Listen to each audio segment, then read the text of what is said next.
Hello सबैजनालाई नमस्ते। मेरो नयाँ भिडियोमा सबैजना साथीहरूलाई वेलकम छ। साथीहरू हेर्नु, आज हामी यस्तो लेकमा आएको छु। यो लेकको अनि त्यसपछि यो ढकाई पाउने बारीको सुन्दरता हेरौँ साथीहरू, कस्तो गजब छ। आमामा कति राम्रो हो यस्तो ढकाई पाउने ठाउँ हो नि त।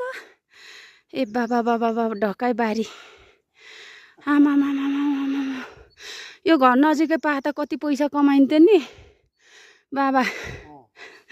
भाइ कति पैसा कमाइन्थ्यो नि बाबु। आया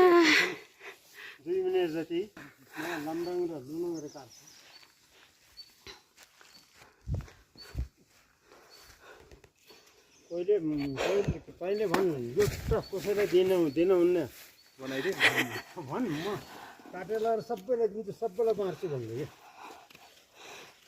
अब तरकारी खान नभएको चिज हो यो। अब तरकारी खाने हो, यो लाएर कुटेर इष्टमित्रलाई पनि दिनुपर्छ, सबैलाई बाँड्नुपर्छ। यो नौलो कुरा हो। ए बाबरे, यस्तो चिज यो पैसा तिर्नु परेको होइन, यो फ्रीमा पाएको चिज किन नबान्नु।